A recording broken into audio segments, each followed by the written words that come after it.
my name is Dr. Erica Morton, and today I am going to tell you a little bit about reasons to spay and neuter your animals. So we'll be going over 4 main topics today.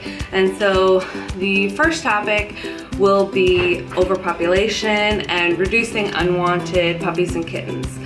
And so the main reason is there are 2.7 million animals euthanized because of overburdened shelters in the US alone. So that is a huge statistic that makes us kind of think about it and step back and really realize how big of a problem this is. And the other thing, so just imagine this. So a female mates with a male and they have a litter of 8. And then if that litter of 8 is also intact and they each have a litter, over a lifetime, that male and female has now produced 67,000 animals. So just imagine how hard that would be to home all of those, and if they stay intact, they're at risk for all the things we're about to talk about today. And so just to give you a visualization of what this looks like, so we have our male and we have our female, and they have a litter of 8, and then a litter from each of those. Help!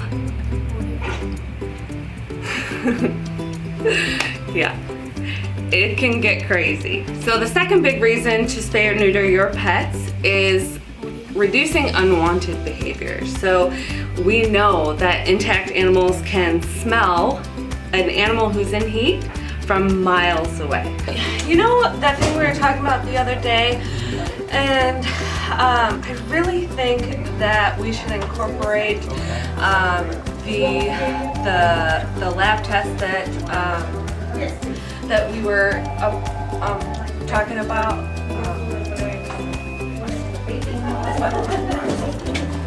And so they are much more likely to be distracted and not able to listen to commands and trying to escape and get out in the universe and copulate and make more of themselves. That is in their innate behavior. They are made to do this.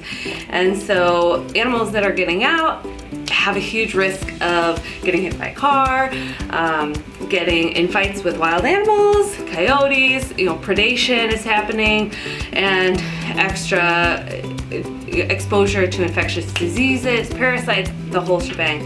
And then of course, unwanted puppies and kittens. The other unwanted behaviors we see is marking in male dogs and male cats, which have a very potent urine as well. So they mark their territory by urinating all over, and so that can be a huge problem for people if they're marking inside the house or marking wherever they're taking their pet. So if they go to a friend's house, you're now kind of bringing that behavior into your friend's house where they think, hey, this is mine. Oh, hey, this is mine. This is mine. Yep. Oh, yeah. It's a record. Oh, mine too. Better mark this one. Yep.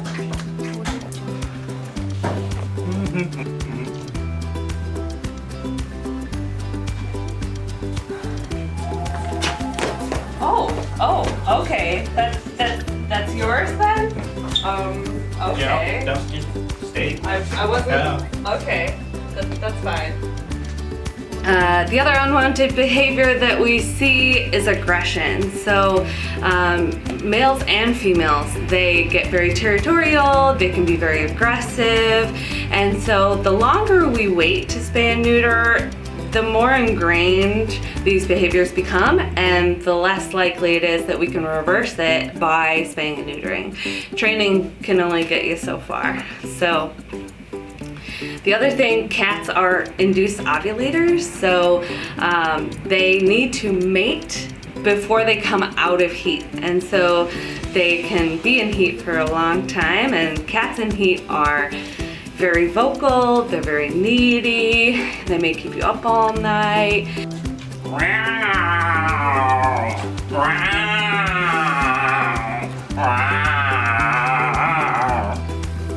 You know, they're kind of annoying. So, yeah, so you want to spay and neuter your pets. All right, so the third big reason to spay and neuter your pets is reduction of the risk of cancer.